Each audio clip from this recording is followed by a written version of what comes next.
the love, so now I'm doing what I want.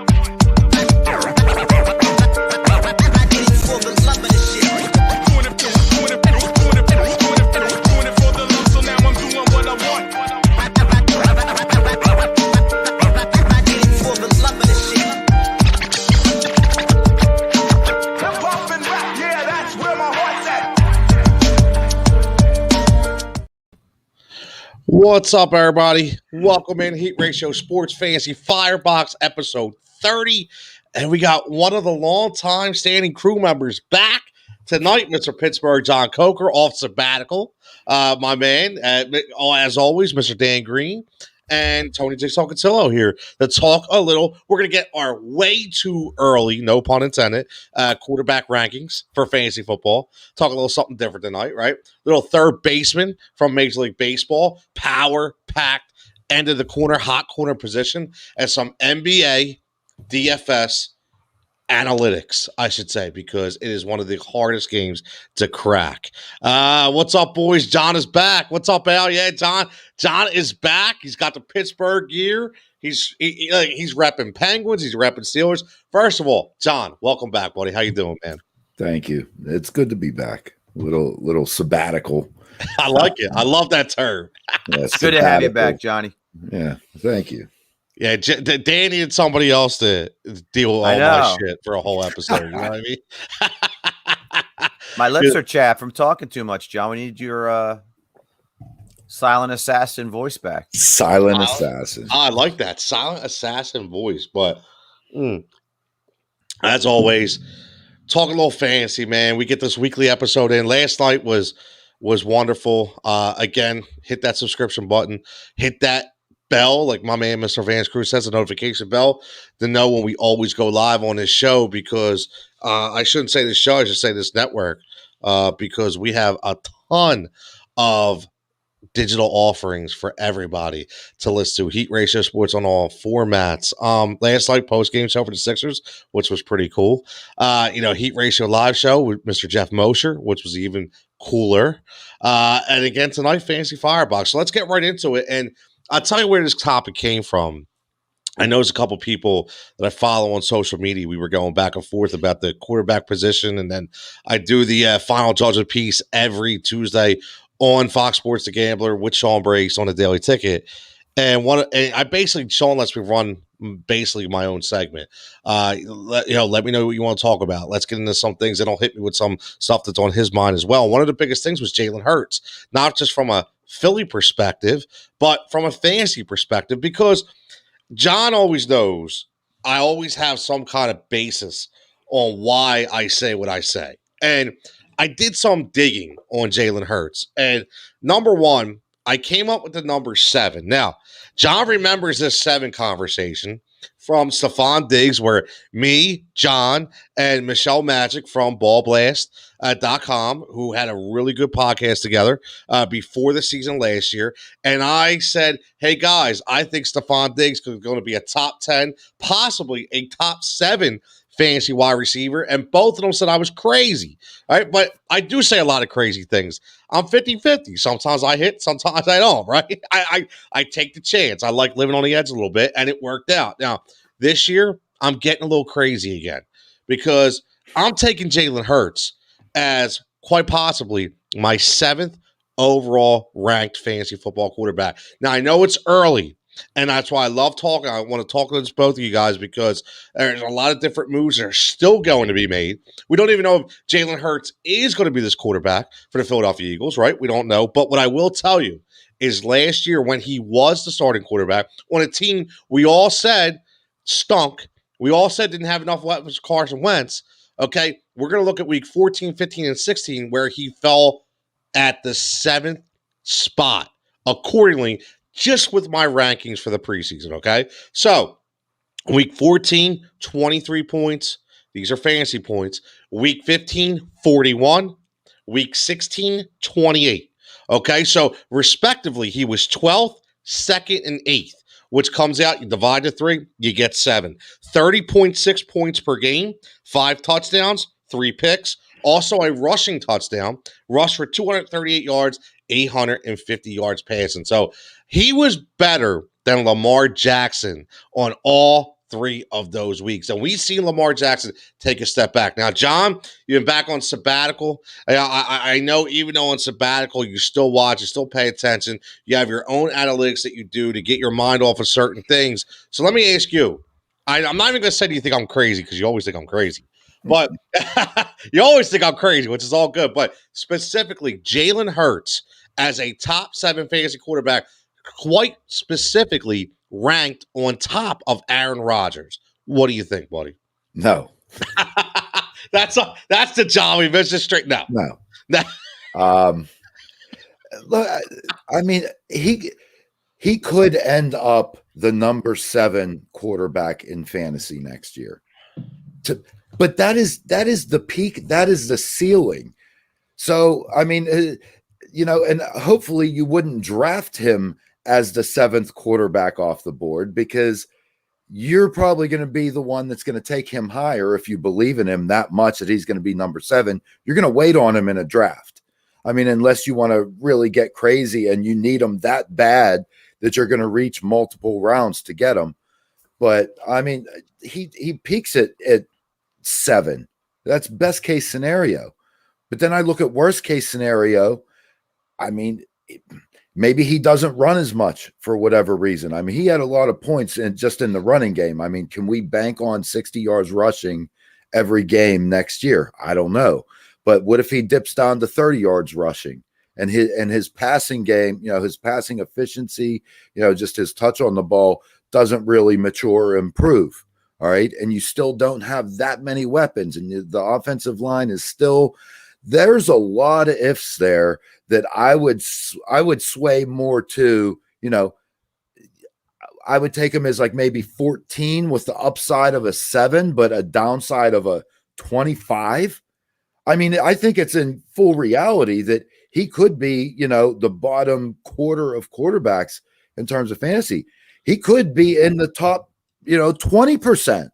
So I think he may be the quarterback that has the biggest variance in what he can actually do next year. It's a good point. And I'll tell you what, if he's on that bottom tier of quarterbacks, I'm in trouble with my prediction, especially if I draft based upon my prediction. So then obviously there's definitely some credence to what John says. And I know this is why we labeled this episode way too early quarterback rankings, because we don't even know who they're going to draft yet. We don't know what the offensive line should look like, but let's just pretend this is a perfect world where the offensive line, Brandon Brooks comes back healthy. They had, whether it's Jason Kelsey or like Jeff Mosher said last night, Salamalu moving over to center with Driscoll starting at the guard position. Like Johnson comes back. I mean, there's a lot of ifs. But what do you think going forward, just overall, Jalen Hurts as a top-notch fantasy quarterback? I'm leaning more towards what John was saying. I wouldn't put him outside the top 15, but to put him in the top 7 is a bold stretch. That being said, with what you just referenced, you almost don't want, I mean, for the Eagles you want, but for Jalen Hurts, you almost don't want a perfectly healthy offensive line, because then he's going to get you 60, 70 yards rushing from scrambling every game. And when you scramble, it becomes backyard football and you have busted plays downfield. And that's kind of where he'll make his gravy, I think, on the busted plays. If the offensive line is healthy and they're blocking for him and he's more of a pocket passer with the occasional scramble situation, can we trust his accuracy? Are we still having concerns about this receiving core? And it's ironic because he performed so well those last 4 games. I saw kind of what you're projecting coming, but I still think there's a few top-notch established quarterbacks that would be ahead of him on my board. But like John said, his upside can get to the 5, 6, 7 range, but it also could be below 15 to 20. I would probably put him in a 12 to 15 range. I mean, listen, that's the safe range to me, right? It is, and that's a safe range. I mean, now, and I'll tell you why. And I'm going to go over exactly who my top 10 is and tell you where my logic is. Now, I'm curious of what you guys think of this, obviously, because number one, I respect your opinion, and number two, I need somebody that's not biased, right? So Patrick Mahomes, I think we can all agree. My top three are Mahomes, Allen, and Murray. I think they're right. I think they're kind of interchangeable, right? I mean, depending on maybe Murray jumps over Allen, maybe Allen jumps over Mahomes. Seriously, you never know. But I think everybody in their right mind is probably going to have those three. Now, Dan, this is where it gets interesting at 4 and 5 because we don't, as of right now, know where Deshaun Watson is going to play next year. And I'll tell you what, if he goes to Carolina, I think that he may really push for that top 3 consideration because I think that team is ready. And I think under Matt Rule and Joe Brady, I think he will be fantastic because they were limited by the legs of Teddy Bridgewater last year. So having a mobile quarterback like Deshaun Watson, I think only helps that team. You think he could push for one of those top 3 spots if he goes to Carolina? Absolutely. I mean, even if he somehow stuck in Houston and winds up caving and playing, he's a top 6-7 quarterback just with a bad football team. But put him on that squad, yeah. I think that's a huge upgrade for his career and his fantasy value.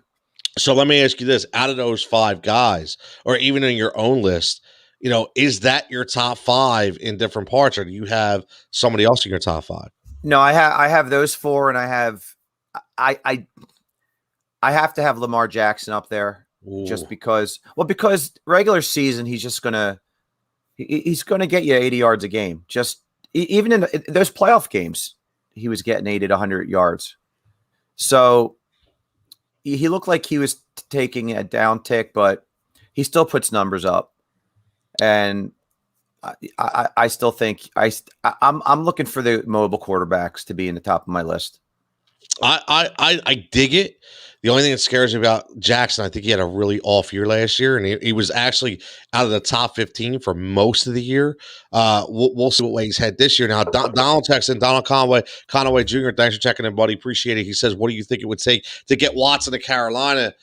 Listen, I think the reports of 3 first-round picks of Christian McCaffrey were a little overblown. Wow. I don't think that's happening, but it definitely starts with at least 2 first-rounders. I mean, John, we're talking about I've said this reference plenty of times because it's been said not just by me, by a lot of people on the national airwaves that Deshaun Jackson's quite possibly the Michael Jordan of football because he is that damn good. So what do you think, John, besides 2 first-round picks, maybe even 3, I'm not sure. What do you think it takes after seeing what Matthew Stafford got, what his value was for the Rams? What do you think it takes to get him to Carolina? Dude, truthfully, I'm like the worst person to ask this. That's funny. That is the one thing I can never judge trade packages in the NFL. I have a hard time doing it. You know what I mean? At least you could, like in baseball, it's different because it's like a slew of players for like a player, and you weigh, how much of a prospect they are, but it's like player for player. Once you start dealing with draft picks in multiple years and how long they have on their contract and all that stuff, I'm seriously like the worst judge of, what that would be. So I have no answer for you. All right. I'll take the rope then, John. Go ahead, Dave.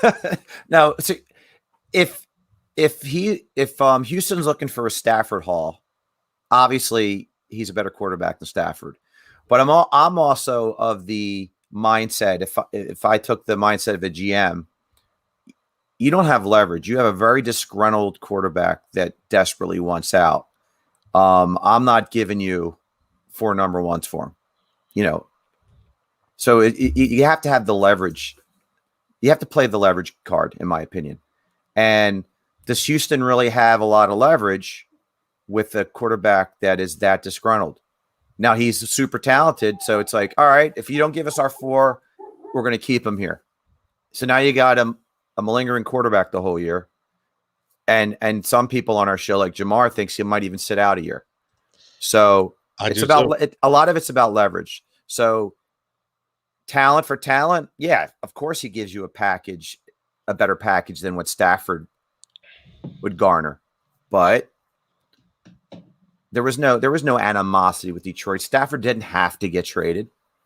So there's leverage on any team that's dealing with Houston. And that's the thing too. I think there's a lot of leverage from Deshaun Watson because I agree with Jamar. I think that he will sit out for the year. Right. He's very perturbed with what happened within the organization. He wasn't happy that they traded away DeAndre Hopkins last year. He wasn't happy that they did not hire or even interview minority coaches. All right, there's a lot of different areas for Deshaun Watson whose leverage is at an all-time high, in my opinion, for just wanting to sit out and just say, you know what, I'm sitting out. I'm not risking myself or my abilities to play for somebody I don't want to play in and I don't believe in. So I think that's always an issue. Now let's go back to our top list, and I want to go down. You said Lamar Jackson. He's in my top 10, so he pushes a couple people around. Now here's where it gets interesting, and here's where the discussion points come from. And John, I'll go right to you because now my number 5 is Justin Herbert. I have him ranked as my number 5. I have my number 6 is Russell Wilson. My number 7 is Lamar Jackson. My number 8 is Jalen Hurts. My number 9 is Aaron Rodgers. My number 10 is Matt Stafford. Now, I think Jalen Hurts could quite possibly jump Lamar to that famous number 7 spot that I love. But right now, I have him at number 8. But I think he could quite possibly go to number 7. Now, John, the end of that list where we're talking about Russell Wilson, Lamar Jackson, Jalen Hurts, Aaron Rodgers, Matt Stafford, what's on your mind when I give you those top 5? And do you have that same kind of list, or who you taking out? Obviously, I know you're taking Hurts out. How about Stafford? What do you think about him? Oh, John's on mute. Oh, Sorry. That's all right. The dog was. No, it's been a while, brother. It's been a while. That's all right. The dog was barking, so I muted my mic. So I was being courteous. I love it. I need to be in more football leagues with you. That's all I got to say with that as your top 5. I love it. Anything's possible. I mean, my top 10 is pretty different. Even for me, Mahomes and Josh Allen are the top 2. I don't have Murray in necessarily that top tier. I know the stats he's put up. I've seen him play. I'm not sold that he's a consensus 3, but I do have my next group of 4 guys, which is Kyler, Deshaun, Rodgers, and probably Russell Wilson. All right. But we forget, yes, he ended the season very poorly, but we forget that he was on, in a ridiculous pace for the first half of the season. But Sure. All in all, looking at complete game, I would probably go Wilson. Lamar is too one-dimensional. I still haven't seen his passing game come along. Teams hone in on what the game plan is. It took a full year and a half. He's an amazing talent, but he has not proven to me whether it is with play calling or his passing skill. He is too one-dimensional, but I will put him at 7 because those rushing yards and touchdowns do add up. And it's more, he's the top of the default more than I actually trust Lamar Jackson. I go Lamar, Brady, Dak, which we can't forget about Dak, and then I'm going Justin Herbert. But it's really, to me, it's tiers. The top 2 in Mahomes and Allen. Second tier is Watson, Rodgers, or Kyler, Watson, Rodgers, possibly Wilson. I might even have him down in the second tier with Lamar, Brady, Dak. And then I actually do see a drop-off with Herbert. I want to see him repeat it a second year. That's one thing you always do. You always talk about that. Yeah. Well, and think about it. They didn't even start the season with him as a starter. I mean, technically, he didn't play 16. He didn't start 16 NFL games. All right. You're going through your first off season. There's going to be some turnover. Now you're going in. This is your team from day one. All right. It's a little bit of a different mentality. He had nothing to lose. He wasn't even supposed to start. All right. Now it's a different mentality. This team, here's the keys, buddy. You got the keys to the car. You better prepare. You better lead. I mean, I don't know what their free agent situation looks like. Eckler being healthy, coaching staff. So there's a lot of questions there. But, I mean, he did show me a lot last year. You love the tier system. I know from us doing fantasy together for a multitude of years. You love ranking by the tier system, and I personally love the tier system for drafts as one of my favorites. I just have a problem with Dak. I have a problem with Russell Wilson, and I have a problem with Aaron Rodgers. Quite honestly, because I think last year I love Aaron Rodgers, but for him to be able to duplicate the same year that he just had at his age is damn near impossible. Okay. Russell Wilson is already disgruntled, talking about, I'm getting hit way too much. Okay. Probably because, his wife was like, yo, honey, I am tired of rubbing your back every night. Okay. Because Sierra's like, you should be rubbing my back. But, all kidding aside, I think those two guys take a step back. I do. And Russell was a very bad quarterback fantasy wise for the second half of the year. I remember we started off. We were talking about right. MVP. Remember, Dan? We were talking just MVP. Yeah. Russ was the MVP, and then he just crashed. Man, he crashed. Well, that's one of the reasons why I wasn't afraid to put Jackson up so high, because I also tend to tier my guys. And Watson, who we talked about, he could be a disgruntled player who might be stuck in Houston. Dak's coming off a horrific injury. He has amazing weapons, so that's why he's probably in that next tier. Question mark still. Aaron Rodgers, you just spelled out. Can he duplicate such a phenomenal year at his age? Russell Wilson, another disgruntled quarterback who had a horrific second half of the year. And Herbert would be in that grouping for me too. Prove it again for me, kid. So all those guys have question marks, and that's why Jackson's athletic ability and some of the meaningless regular season games, I think he's going to accrue some fantasy points and value. So all the second tier guys, as it were, have question marks. Yeah, and that was one of my reasons indirectly on why I put Jalen Hurts up so high. He has a question mark too, though. Right, he is. Right, he is. Yeah. But I think his question mark more or less is he going to be the starter when we already know? Listen, all he can go is up. If you're keeping it real here, we talked about a team whose offensive line was horrendous.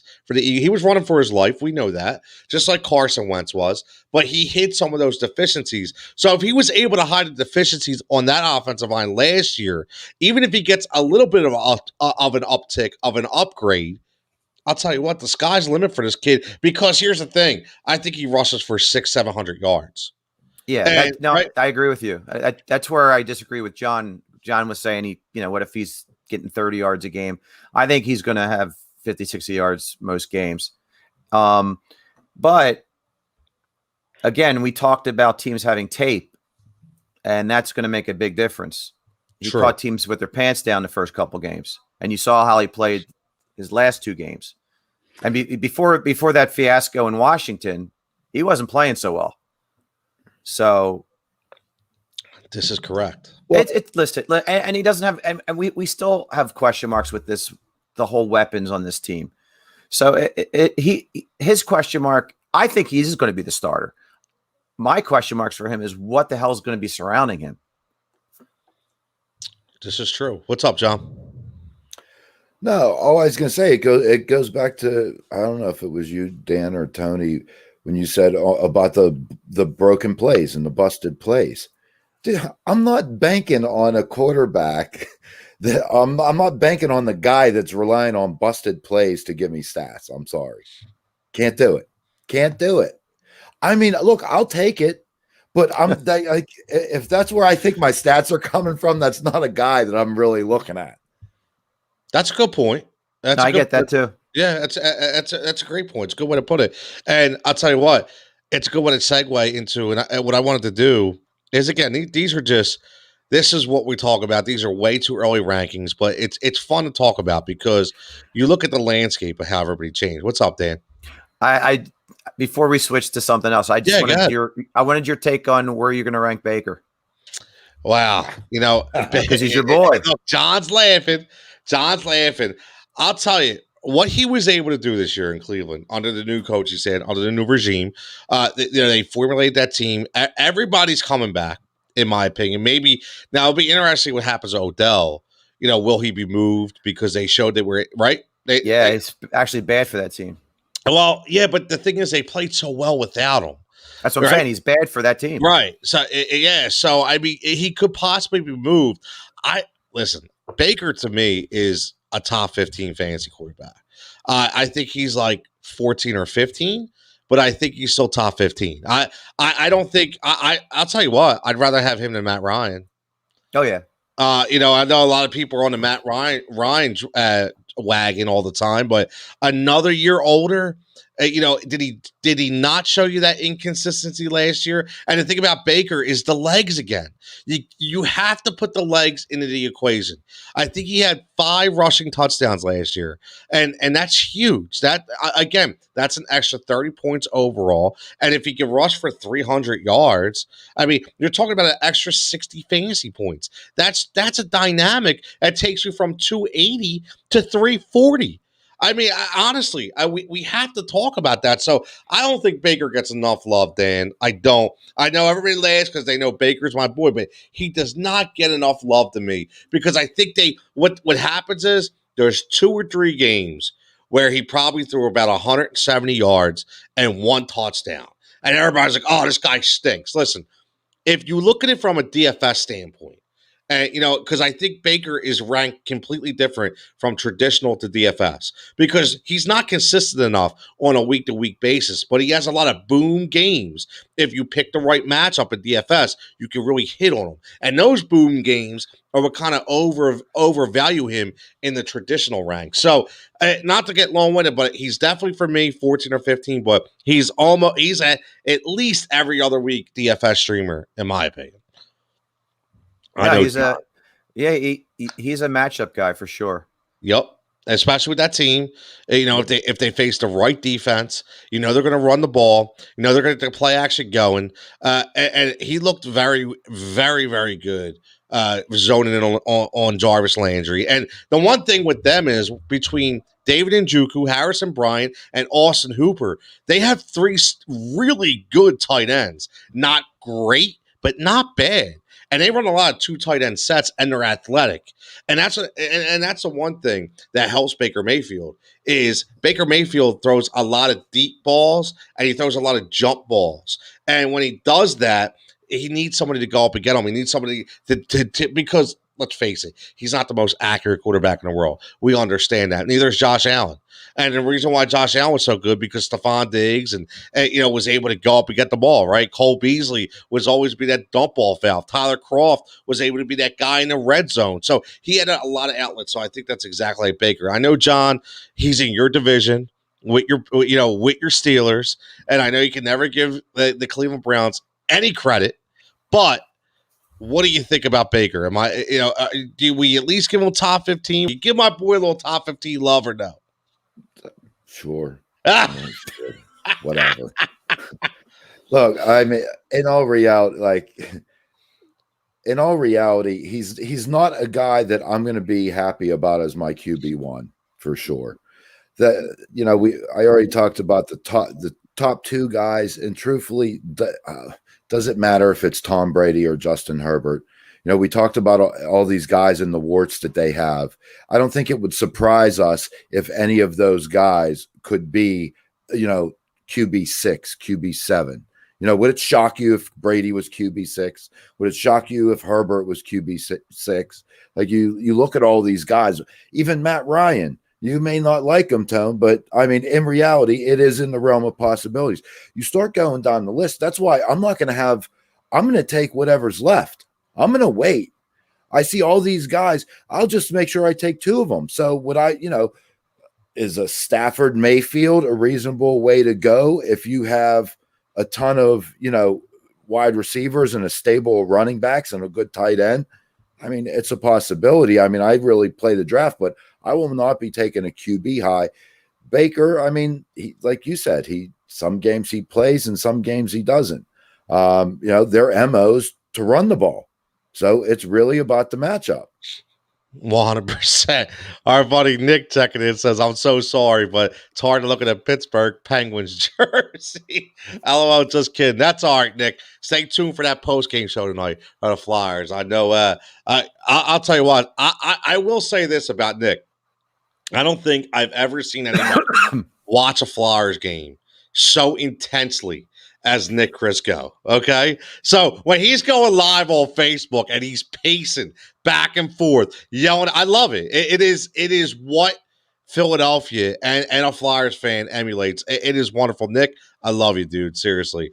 Make sure you tune in to our man up there in the top left-hand corner, his boy Vance Flyer and Ice, going live tonight and for the post game too. So I'm sure you'll get your comments in there as well. Hell yes, baby, absolutely, I love it. 100%. Come on board. I know, right? Well, here's the thing with football. I don't move. That's the thing. My kids laugh at me. When like football, I'm pacing, I'm standing up. Like I can't wait for the next play, right? Look, we got a prediction right here.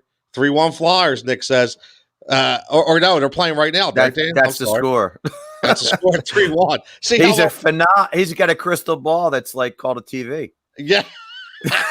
Well, you can tell how I am not involved in hockey one bit. That's why it's definitely not my thing. But let's transition into the NBA a little bit because I want to do this show in 3 segments, keep this under an hour. I want to go to first half football and then split up the second half between NBA and Major League Baseball because I want to talk about the hot corner Major League Baseball. But NBA, I first of all, before we even get to guys like Mike Connolly, who I think is going to be one of your most consistent picks throughout the rest of the season for Utah, at a mid-level take, I should say, not a guy who's going to. I'm not paying $8,000 for Connolly, but if he continues to stay between 6 and 7, maybe even 7,500, I think it could be a really good value play. But Dan, let me ask you something because I don't even know how this is possible, but.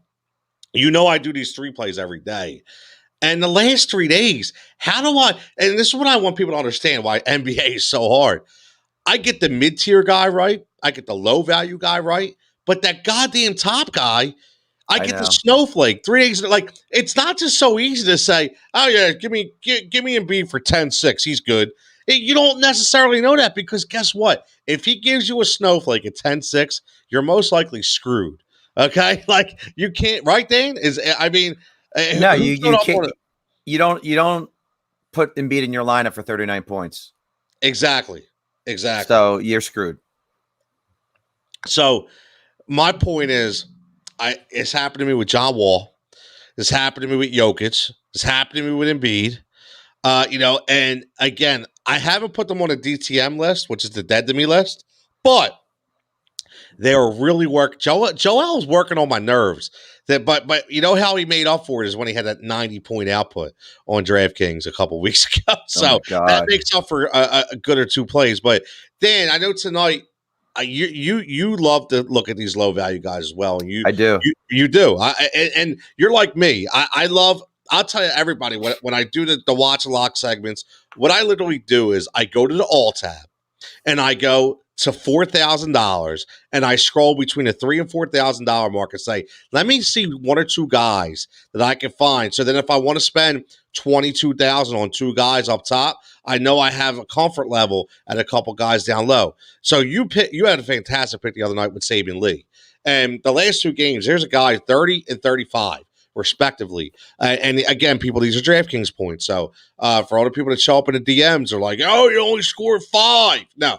You look at DraftKings points, okay? And it'll show you what we're talking about. But Saban Lee is the perfect kind of low-tier, low-value guy. But eventually you're going to start having to pay for Saban Lee. Now, Dan, how do you differentiate?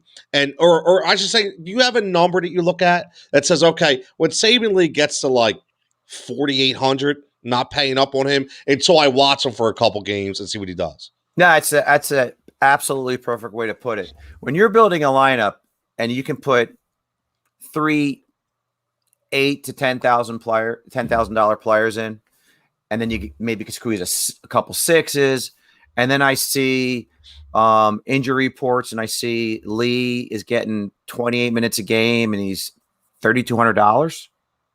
It's like, really, you're giving him to me for $3,200, which was the other night, Tone. Yep. And now he's at 3,800 because people are starting to see. But yeah, I will find the next Saban Lee when he starts climbing into the upper fours, because I have to. It's a great analogy, because it's exactly what you have to do. You have to be ready. I call it watching locks specifically because these are the values that you watch consistently on a daily basis. I love doing it. Like I couldn't wait to get on today because Saban Lee was 3,200. I couldn't wait to get on and see what he was tonight, and he went up 600 to 38. Right. So, but again, that's not. We're still under 4,000. That's okay. Right. But when a guy goes, there was a couple guys, I forget specifically who they were, that went from like 3,700 to like 48. I'm like, whoa! I'm not paying up $1,100 for a guy who had one good night. Not happening. No matter how bad the defense is, Right. I mean, I have. For the show, I went through a little of my history, and then I kind of was plotting some things. So here are, to me, guys in the 3K range that have put a nice 4-game stretch together. And I'm surprised they're still in the 3K range. And you can agree or disagree, Tone. Okay. Cameron Payne, Naz Reid. Yep. Saban Lee. Dario's been playing well. Kent Bazemore. So it's funny you say that, because I don't know if you remember, but I hyped up Kent Bazemore in the beginning of the year. And again, and I'm not saying that because it was my pick. I'm saying that because it goes to your picks of Cameron Payne and Darius Sarge, that they play on a team that's very good offensively, but isn't a top tier team. Now, Phoenix obviously is better than Golden State, but they have distributors, big time distributors on that team. Okay, especially Phoenix with Chris Paul. I mean, he dropped 19 dimes the other night, right? It was ridiculous. So, and Devin Booker's not giving off the ball. So, and again, you have Steph Curry going on Golden State, and you have Draymond Green, who's dropping 10 and 12 a game, dropping dimes like it's crazy, right? So, it's a perfect, analysis by you, because this is what, and I know we're on the same page this, and John, I'm going to bring in this conversation as well. And the reason why I have the DraftKings things up, okay, because I wanted to let everybody know, just as we're live on this show, like certain guys we talked about on the Watch and Locks DFS Blend episode today, you have a guy in DeJounte Murray, who to me was a great value tonight, 7,400. He already has 11 points, and they're only 4 minutes into the game. Okay, so you already know, unless he really hits a wall, okay, he's going to do very well. Sadiq Bey, he already has 12, right? Saban Lee looks like he didn't get into the game yet. Okay, but again, the reason why I bring this up is because these are the kind of guys that you have to look at on a nightly basis. One thing, Dan, I see no snowflakes right now, so I'm not going. There's no snowflakes, Dan. Now, real fast, John. One of the biggest things, and again, we don't always know this going in, depending on what kind of software you use. If you use a premium site, I don't use a premium site. I go by my own rankings. But I'm not saying you can't, because sometimes a premium site, it's a good reference. It's a good tool. They have a lot of analytics on there, and then you judge wisely based on your own theories, right? But I'm looking at the percentages tonight, the own percentages, and we're talking like Lonnie Walker is 56% owned.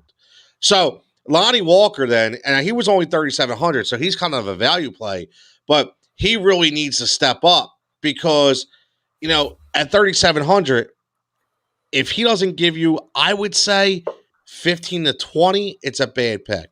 So like last night, Shake Milton, 3,900. I wanted 20. Okay. 18, right? He got 18.75. So technically he got 19 points.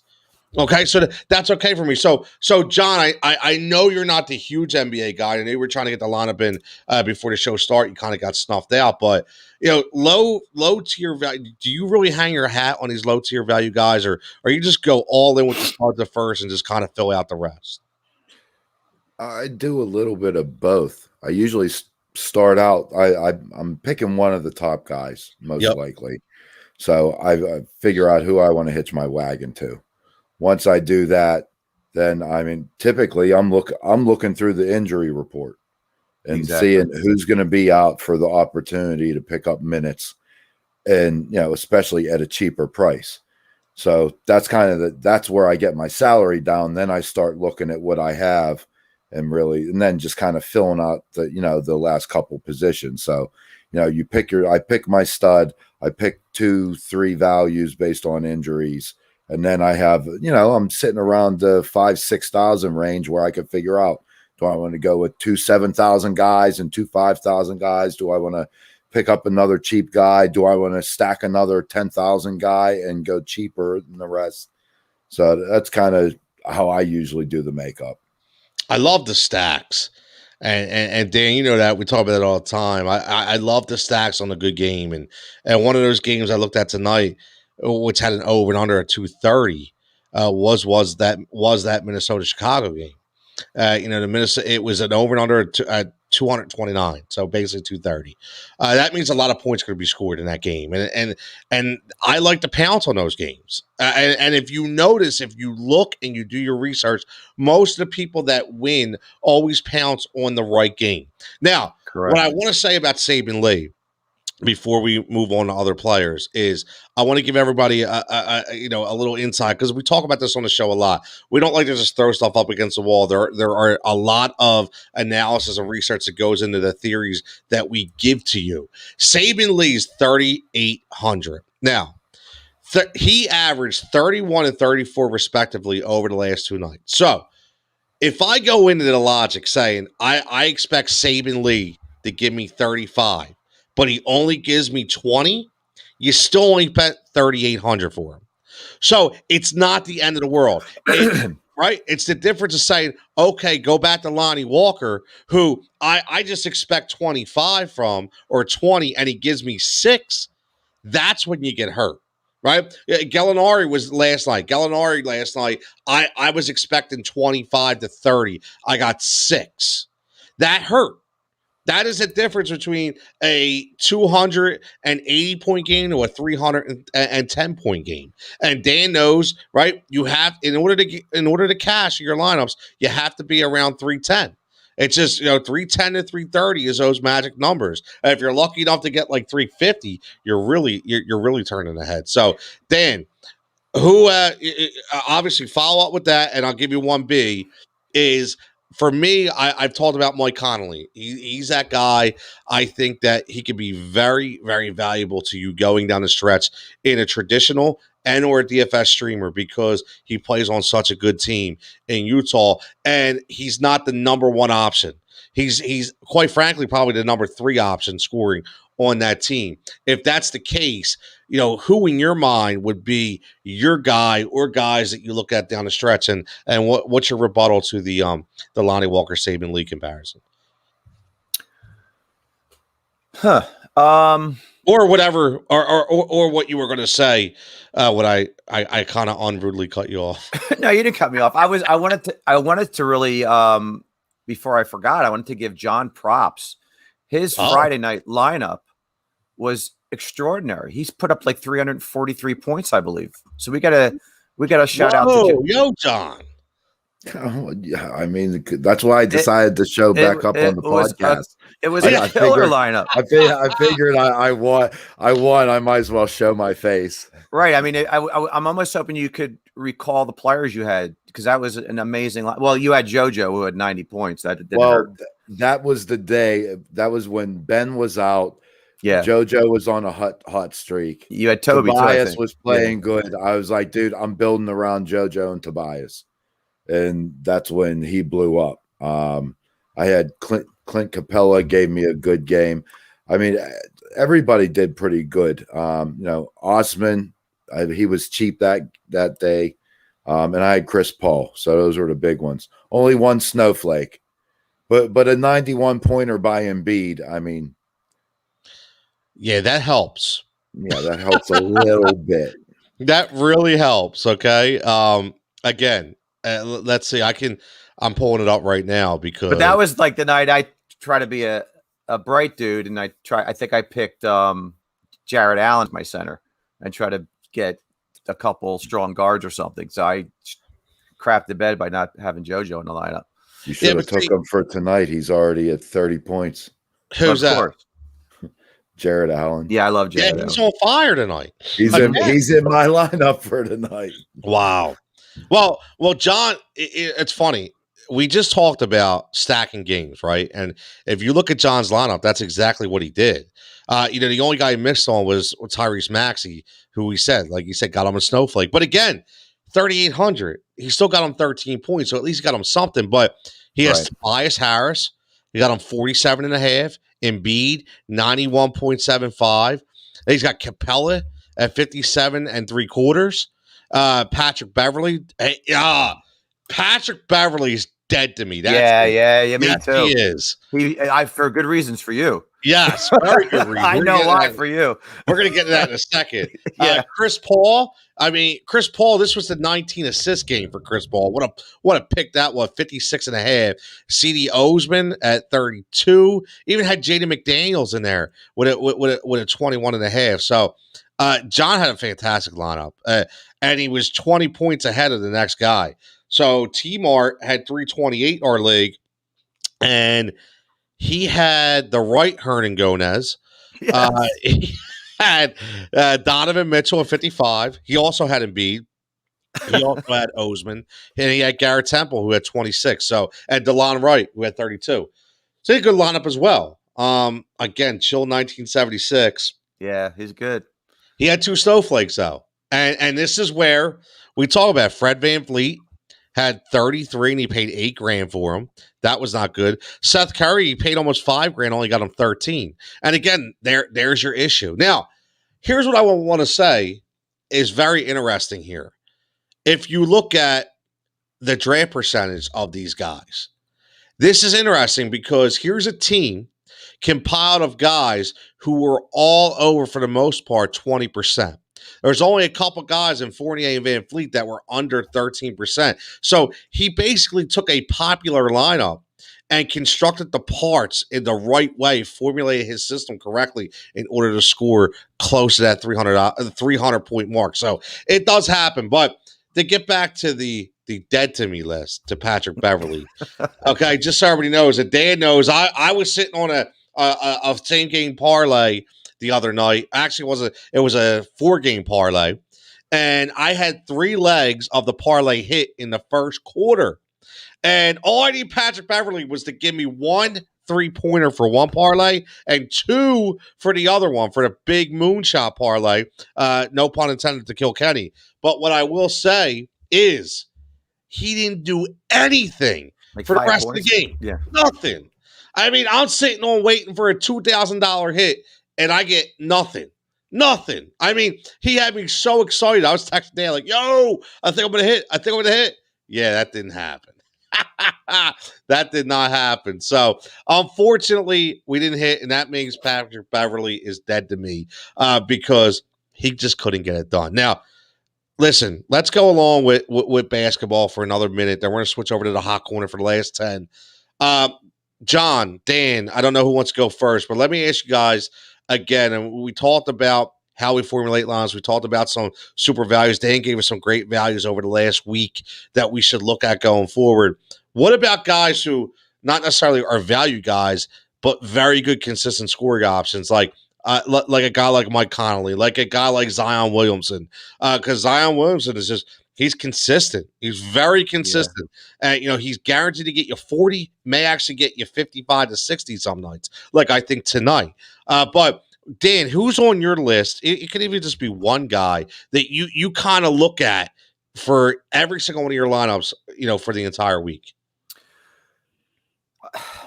The Ball brothers have been very solid this year. Lonzo's been very consistent lately. Yeah, Lonzo's in the 6 range. Yep. And Kobe White.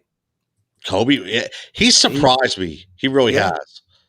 So that's kind of what I was talking about earlier. You take a flyer on Jared Allen instead of Embiid or Jokic, and maybe you try to put Kobe White, Andrew Wiggins, those type of players in your lineup.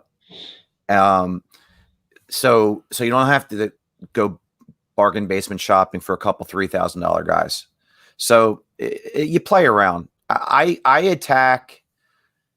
I kind of do what John referenced earlier. I will scour the injury report. Then I will look at the players that are vying for the replacement time of the injured players, and I'll see a 1 or 2 or 3 game trend. Are they getting like Lee, for example? He went from not playing for the whole season to the 2 games. He got 28 and 31 minutes right off the bat. So that's something that I look at. So I look at minutes, I look at who they're replacing, and I look at their value, and then I'll put them on the side on my legal pad, and then I'll start putting the big boys in my lineup. And when I got a few too many big boys, I'll take one out, and I'll start plugging the value guys like Lee in there, and we'll see what happens. And that's kind of how I build my lineup. And I've been very fortunate in our league. I didn't come into money, but I'm getting 280 points every week to 300. That's good. So I'm always in a hunt. So I'm giving myself a chance on most nights. My goal, like you said, is to constantly be in the 310 range and above. And that's only happened a few times. So I'm not going to lie. And that is the goal. As long as you can come with consistent points from 280 or above, you are 100% going. I just hope John played that line. I hope he played that line up in an expensive format as well. Yeah, because we only had I got the snowflake already. Who? Got Lonnie Walker with the snowflake -5. Thanks, Lonnie. Really looking good there, Lonnie. But that's like an icicle. Yeah, that's bad. That's bad. So, John, player 1, 2, whoever, one of your favorite players, a guy that seems to be in your lineup a lot more than everybody else. Who was that guy you consistently like to hit on? Well, Doncic is not on my list. Every time I pay up for him, the dude tanks. Every single I it was like once, twice, third time I'm done with you. I can't do it. Just can't do it. That's the worst too, because he's like 11-3, 11-4, something. He's over 11,000 most nights. Yeah. Truthfully, I mean, I've been paying up for Embiid and Trae Young a lot when I'm paying up. Kelly Oubre, I like, kind of in that middle tier. His price is getting there. He's on Tom's list. Yep. No, I like Oubre. It's Olynyk. No, I'm sorry. I got the wrong KO. Yeah. He's on my dead to me list. By the way, John, Trae Young tonight already 25 regular points in the first half, and he's already at 37 DraftKings points. And they just went that game 72-49 Atlanta at halftime. By the way. Yep. Yeah. Oh, I'm watching Trae Young and Jared Allen both on fire. Wow. So we'll see. But I got a snowflake. Who's your snowflake? Justin Holiday. I tried swapping him up, but it locked up. That was one of my swaps. Who were you going to try to swap him for, though? There was a handful. Never mind. Because you almost want to wish that guy has a crappy game also. Yeah. I forget, but somehow I maneuvered it to get who'd you say it? DeJounte Murray. Murray. Yep. Yeah. I somehow I was getting him in this conjunction, which was what I really wanted to do.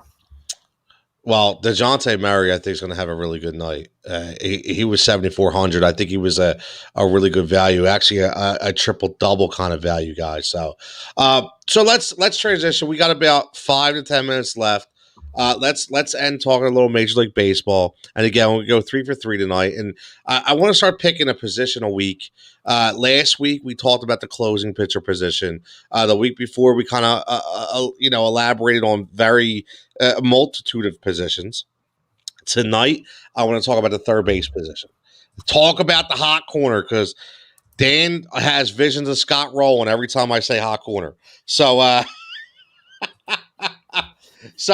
and it starts, and the reason why this conversation got started a couple weeks ago, because we did talk about the analysis of the Nolan Arenado trade, who goes from obviously, Coors Field to St. Louis. And is it still Busch Stadium? It's still, or did Yeah. is it still Busch? One of the stadiums that hasn't changed names. Well, because they've been corporate sponsored for 100 years. That's right. Yeah, that's right. That would make perfect sense, right? That would make perfect sense. But Nolan Arenado, I think the biggest thing before we even get into rankings is we've talked about this before. It's what does he do outside of Coors Field, and that's not a slight on Nolan Arenado. It's just listen. It's natural because of what we heard and the statistics that we've seen over the years in that nice, wide open, mile high area out there in Colorado. So for me, I think we all talked about that Arenado was still going to have a really good year. But when we break down the third base position, we thought that's what it was, Dan and John. So, I'll bring you into this as well because you weren't here. I thought it was very odd to me that Arenado actually dropped like 5 slots in the rankings once that trade went down. And I didn't understand it because I feel like he's going to a better lineup and a better situation where I think he's going to have more opportunities to drive in runs than he did it in Colorado.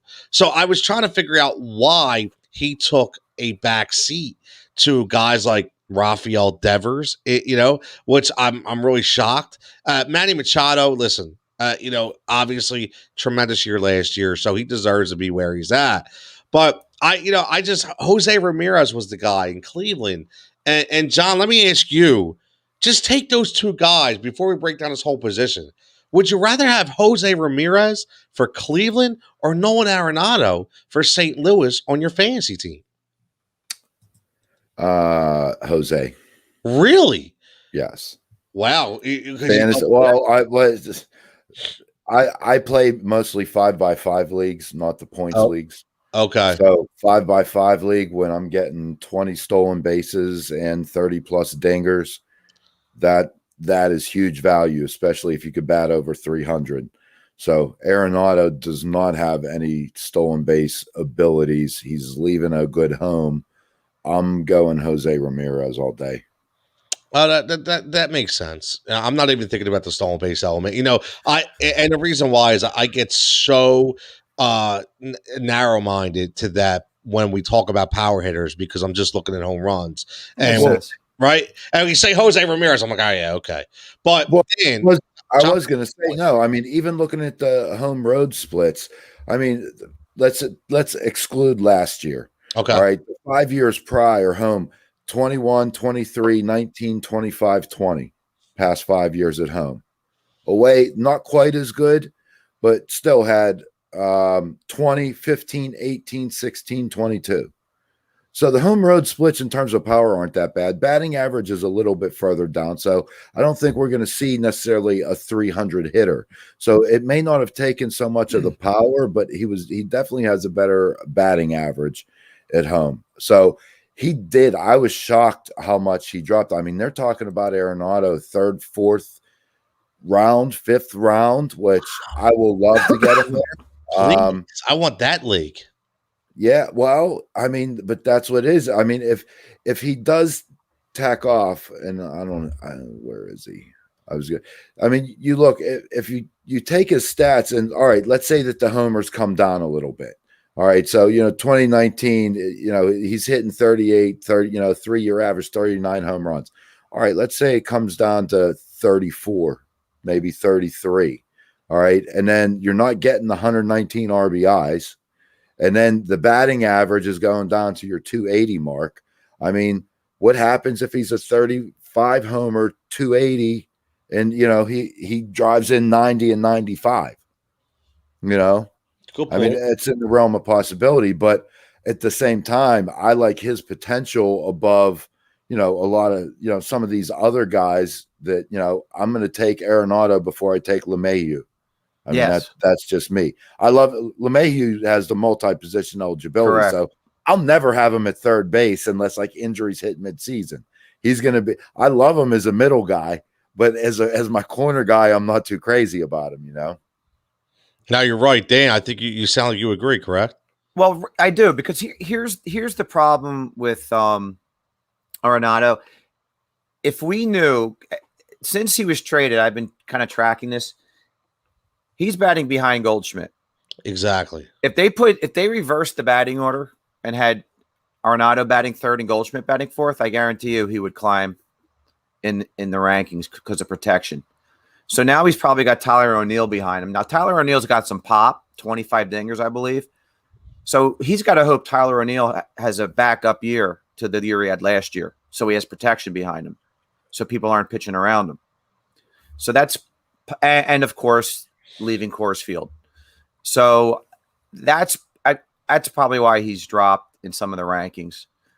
But I mean, that's the only thing I could think of. I mean, he's pretty far down. So it's a good point. I mean, listen, we'll just look at this just for the sake of argument here. Let's just go top 10. Okay. And I'm just going to default to the ESPN rankings because they're the last updated nationally. And I just as a discussion point. So they have Jose Ramirez ranked number 1 at third base, 9th overall. Machado 2, 18th overall. Alex Bregman 3rd, 30th overall. Rafael Devers 4, 31st overall. Anthony Rendon 5th, 34th overall. LeMahieu 6th, 35th overall. Arenado 7th, 37th overall.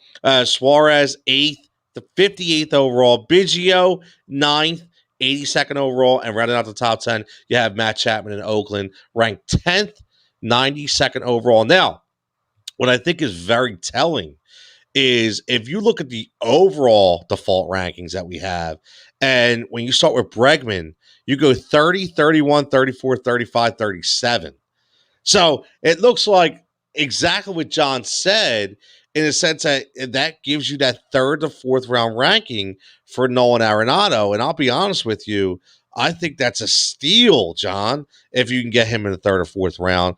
And here's the thing, too, about Arenado, not to just make this all about him, but he is only 29. In baseball terms, that's young, right? We're not, I mean, Manny Machado is 28. We're not talking about an old player here, right? This guy's still got a lot of tread on his tires, okay, when we talk about this. So I'll tell you who I'm most intrigued about. And, John, let me know what you think, okay, because I know you study this like more than anybody I know, is Biggio in Toronto, because between him and Vlad Jr., I'm really excited to see what they do out there. He's ranked 82nd overall, and that's an 8th round marker in a 10-man league. At 25, dual eligibility at second base and the outfield. What's your take on Biggio this year in Toronto? I'm not a big fan. No? I mean, I like him at, longer term. I think he's going to be a good ball player, but I haven't seen enough out of him yet to really say that, I don't have him in my top 10. I mean, there's guys, and I haven't finished all my rankings, but there's guys who I'm going to take before him. I would almost rather wait and take flyers on some guys. If Biggio, I mean, what's he going to max out at? 24 home runs max? I was going to say 25, but yeah. Yeah, that's about right. And that's max. All right. So, and I don't really see him getting a lot of ribbies. All right. The batting average, is he really going to bat above 300? So I'm sitting there. What does he really provide? I think he's going to be a great player and has a ton of upside. But what is he actually giving me to help my team? Like, a top 10 guy should be helping you, and I don't really see anywhere where he helps. Maybe in the run scored category, but that's kind of my opinion. I think he's a little overrated. I agree with that. That's a good point. So, Dan, let me ask you this. Let's stay right on the top because I'm looking at this list, and this brings us right back to Philadelphia. So there's 2 guys that I'm looking at ranked below Biggio on the third base list. Number 1 is Alex Bohm. Okay, Alec Bohm batted 338 last year, right? I mean, we talked about how he may take the next step this year. We shall see. And then even if you want to hold out and go down past the top 20 and look at a guy like Josh Donaldson, who, listen, maybe you want to draft somebody better, right? And you don't want to waste an early pick on a third baseman. Even a Justin Turner at 19, even a Chris Bryant at 14. Would you rather take somebody like that instead of paying off for Biggio? Yeah, because I think some of these guys are going to have bounce back years too. Yep. And and what John said is true. If he doesn't hit his upside, which is 24, 25 home runs, and he sticks around 17, 18, you don't think Chris Bryant's going to get you those kind of power numbers? I think Matt Chapman's ranked too low compared to Biggio. Who? Now, Matt Chapman. I think Matt Chapman's not an average hitter, but he's got much more pop than Biggio. I was just going to say that. Yep. And he's what is he? The second power hitter in the lineup for Oakland, right? I mean, like, you know, he's the second most explosive player that they have in that lineup. So, maybe I'm just I'm going overboard because I'm excited about the prospects of him and Vlad Jr. In the middle and the heart of that Toronto lineup. The whole team are second generation ball players, which is amazing. It really is. Bichette. Yep, it's crazy. Bo Bichette, man. I mean, it's absolutely crazy. So let me go ahead, John. What's up? Oh no, I was just going to say. I mean, you hit Josh Donaldson. That's another guy you mentioned. Chris Bryant. The other one, Max Muncy. There's another one. Yes, those are guys that are sitting there in the later rounds that could absolutely perform as a starter. And the only guy that I got two guys highlighted in a separate color, which is Alec Bohm. And I mean, I don't think I'm boycotting the Pirates, but the only guy you could even possibly think of having would be Brian Hayes. He's boycotting the Pirates. I love it. Absolutely. I love it. I do. You bring up a great point about Muncy because here's a guy who plays on, we talk about this all the time, playing on really good teams. He plays on one of the best teams in baseball, and he's dual eligible at first and second base, which is huge, especially in a traditional scoring lineup. Now, let's end on this because the second time I brought his name up. Alec Bohm, to me, and obviously we're local in Philadelphia, and you read all the reports. If you follow guys like Corey Seidman, who does a fantastic job, Jim Salisbury, another fantastic job reporting for the Phillies, you hear a lot of good things about Alec Bohm. The one thing that Alec Bohm had an issue with last year was he had a shaky glove. And they said this kid's got a ton of heart. He worked his tail off in the offseason to get better range, to get better fluid on his throws to third base, to get a better glove for his fielding percentage. But we're worried about the bat. And what I seen double-digit multi-hit games last year.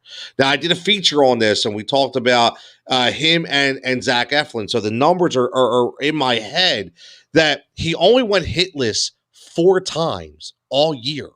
That's pretty good when you're talking about fantasy because even if he's not getting you the power numbers, he's at least getting you consistent production. And that Phillies team, Dan, as well as I do, if they're clicking on all cylinders, even a sneaky player like Segura who can get on base, he's going to have opportunities to bank runners home.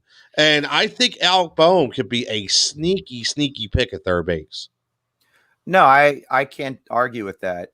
My only issue, and we talked about this on that show, I believe, is I find it hard to remember a lot of balls that he pulled hard. He hit a lot of opposite field ground balls, sliced balls to the right side. I don't recall him turning on any power. I think he had one ball to center field that he crushed. Most of them, I think he had 4 home runs or opposite field homers. So I want to see his bat speed increase and then turn on the ball a little more. And again, young hitters come up and tend to be opposite field hitters. Ryan Howard, his first year, almost every home run was opposite field. I mean, he's projected to be a 20 homer, 77 RBI guy. Are you guys buying that? Yes. Okay. I am. I mean, I am. I'm not as worried as the opposite field shots. only because, especially when your home park is Citizens Bank, Right. right? Short porch in right field. It's like playing in Yankee Stadium with the short porch, at Yankee Field. So I actually like that about him. I like that he goes with the ball. That's one of the things you always hear, and you're a much better analytics guy than me when it comes to Major League Baseball. But you always consistently hear the coaches talk about go with the pitch, go with the ball, directional hitting. And I think that's what he was doing last year. And I think he'll get better from pulling the ball this year because he'll get a quicker bat, hopefully, this time around. And that's no, I agree. And I don't even know if it was directional hitting. There was a lot of inside-out swings, to be honest. There you go. So that's why you're an analytics guy. Well, it doesn't mean I'm right. It's just my opinion. I saw a lot of inside-out swings. John, you can help me out here. He wasn't pounding the ball. Listen, a base hit gives you confidence, whether it's a cue shot or a line drive in a gap. So the kid had confidence. So I do look for him to drive more. I think his power will come not from the home runs, but from more gap balls to the left side. I see it. He's going to be a double sitter for me. I'm looking at 15. I'm looking at 15 to 20, not 20 to 5 home runs from him. But I see him probably leading the team, being up there in the team in doubles. Listen, and again, as long as, like we say, as long as consistent production, runners on base score on doubles, right? Well, yeah, I mean, you're going to get 2 points, and if you get the 2 points for the double, and you get 1 point for the hit, and you get a run score, which is another one, and maybe an RBI, it's a 5-point play. So we're hoping that in a lineup that probably goes 7 deep, as long as everybody's healthy, that those opportunities will be there. So that's what I'm basing it on. But hey, I've been known to be wrong plenty of times. I just think it's funny how John's boycotting the Pirates. I think it's hilarious. It's ridiculous. He's had enough. It is so ridiculous. They just never cease to amaze you, man. They really don't. I'm sorry, John. And they didn't even get anything. No. They traded the pieces, they weren't even good pieces, but they got complete garbage back. I'm just waiting for when this rebuild. This is the longest rebuild I've ever seen in the history of Pittsburgh. You're not lying, man. Yeah, I mean, every year it's a rebuild. And even when they're close, they still didn't spend to get one player. And every trade they make sets them back even further. Chris Archer, that worked out well. But I mean, I was shocked at that. I was shocked at that. And Glass now, Austin Meadows, Garrett Cole, Charlie Morton. How many guys you want me to keep going? You know what I mean? Now Josh Bell. Yeah. It's weird because they're trading players that are controllable assets, and they're a small market team. So it's not like they had Arenado and they were like, I don't want to pay this guy $30 million. Well, that's where Cole came in. What's that? That's why they got rid of Cole. Cole they couldn't afford. Well, that's fine, but everybody else. No, I agree. Josh Bell return. Come on. Yeah, I didn't get that. So it's very frustrating. All I know is these last 15 minutes, I'm excited for baseball. I am. Love fantasy baseball. Love talking it. Great episode, boys. John, was great for you to be back. Good to have you back. Right, under an hour 15, which is great. I think maybe I think in the future, I think we may go back to just typical podcasting a little bit. I think it was, obviously it's COVID and we can't be in the studio together and we're all in, different venues. But I honestly, I don't know about you, John, but I kind of look forward to getting back to hanging out, doing our podcast together, writing some notes down, looking at some spreadsheets and just doing it behind the mic and instead of front of the screen. So I think eventually that's where we're going to be. And, could be a couple months from now, who knows? But overall, it's been great. What's up, Dan? You got something, buddy? No, I think we're going to say something in closing. No, I was just listening. No, so this is, I mean, you know what, Dan? Honestly,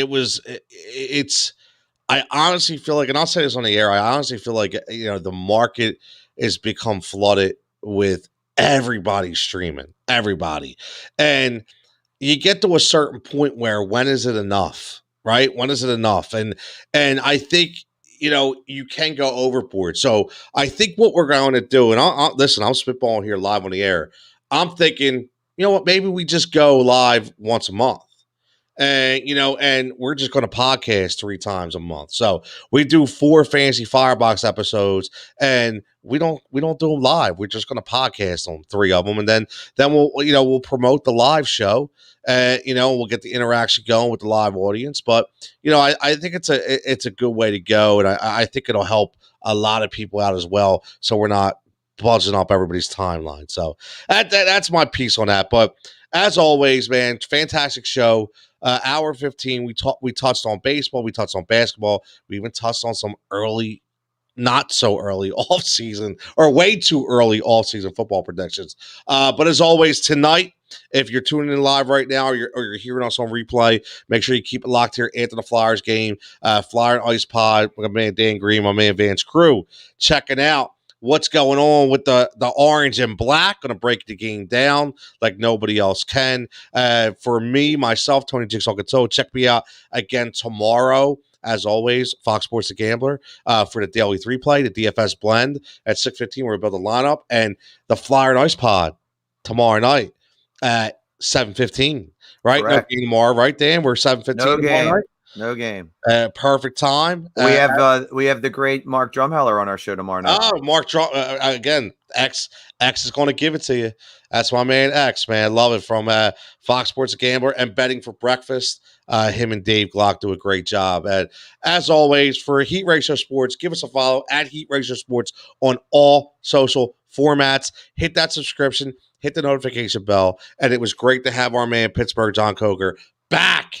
And he will be back next week as well, and giving us his formidable wisdom and his calm tone. He is like, you know what John's like? John's like, you know how you had that, like, that musical rock that's like, it's ocean waves. It's supposed to just, he's like, it's supposed to calm you down. That's John. Like, when I get all fired up, you just ask John a question. He's like, no. I've never ambient noise. Yeah, there you go. I've never been called that before. Thank you. Alexa, put John Coker on so I can sleep. Yeah. Well, it's to just be relaxed. John makes everybody relax. It's like when we first started this thing. Goddamn, John, 4 years ago. When we started this thing 4 years ago, it was like, if you listen to the first episode of the Heat Ratio podcast, John's like, I'm here to calm Tony down. He gets out of hand. It's like, it's great, man. It's absolutely perfect. But like we say, as always, stay safe, stay healthy, and we will catch you next week.